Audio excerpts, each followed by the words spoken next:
Excellente journée à toutes et à tous. Bienvenue dans cette nouvelle édition. On part tout de suite au palais présidentiel où s'est tenu ce mercredi un conseil des ministres.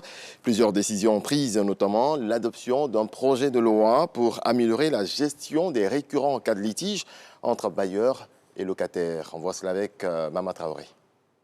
À la salle des pas perdus du palais de la présidence de la République, le gouvernement se réunit une fois de plus autour du chef de l'État pour un conseil des ministres. La session de ce 12 juin 2024 va délibérer sur 18 mesures générales, dont des projets de loi, d'ordonnances et des décrets.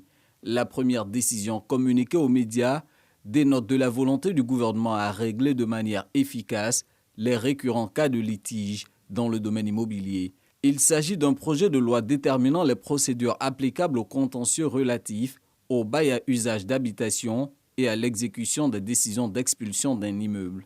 Ce projet de loi vise à simplifier et à accélérer la gestion de ce type de contentieux et à protéger au mieux les droits de toutes les parties au litige. À cet effet, il prévoit des délais qui s'imposent aux juridictions compétentes pour rendre leurs décisions et aux commissaires de justice pour accomplir leurs actes, ainsi qu'aux parties pour exercer les recours qui leur sont ouverts.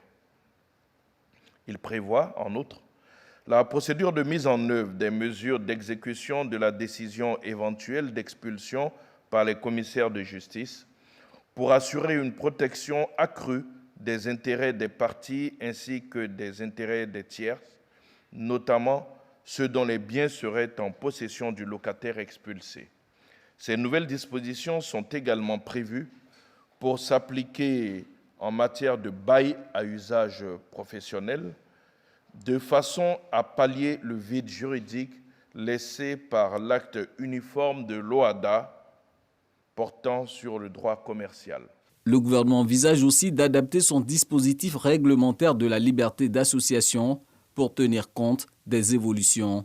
Une ordonnance relative aux organisations de la société civile a ainsi été adoptée. Prise en remplacement de la loi de 1960 relative aux associations, cette ordonnance vise à encadrer au mieux la démultiplication du nombre des formes nouvelles d'associations et à mettre en cohérence, de façon diligente, leurs modalités d'organisation et de fonctionnement avec les exigences actuelles de la lutte contre la criminalité transnationale organisée. Elle prend en compte les formes nouvelles d'associations telles que les associations cultuelles, les organisations non gouvernementales et les fondations. Elle détermine en plus de leurs modalités d'organisation, de fonctionnement, leurs modalités de création, de financement et de contrôle. Un vent nouveau souffle sur l'écosystème national de la statistique.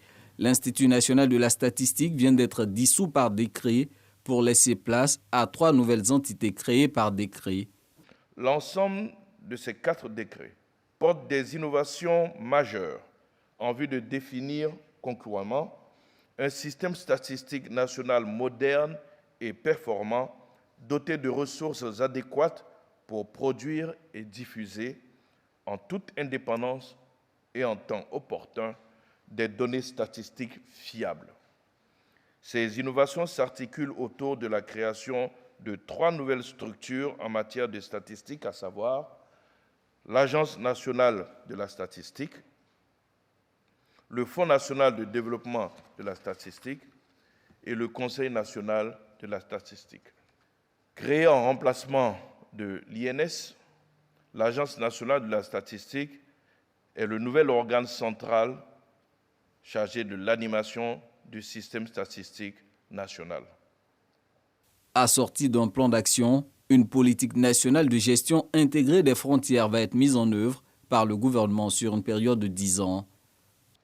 Le PNJFCI, c'est son abréviation, fixe le cadre de référence de l'ensemble des actions de l'État consacrées à la sécurisation des frontières terrestres, maritimes et aériennes et à l'amélioration du cadre de vie et du bien-être des populations vivant dans ces espaces stratégiques. Elle est articulée autour de 6 axes incluant la coopération transfrontalière, la délimitation et la démarcation des frontières nationales, la sécurisation des zones frontalières et le renforcement des infrastructures et des services de base dans les zones frontalières. Les actions prioritaires et urgentes vont globalement coûter 85 milliards de francs CFA sur les 5 premières années. Dans une dynamique d'action et d'impact, le gouvernement entérine le plan national multisectoriel de nutrition 2024-2027, la politique sectorielle de développement de l'industrie textile et la stratégie nationale de lutte contre la criminalité des espèces sauvages.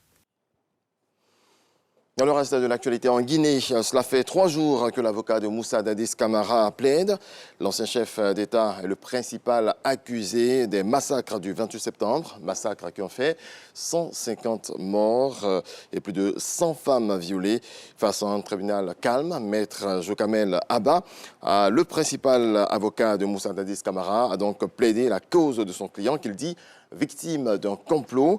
Il a accusé les organisateurs du meeting du 28 septembre, notamment l'ancien président Alpha Condé. Le procès reprend mardi prochain pour cause de la fête de la Tabaski.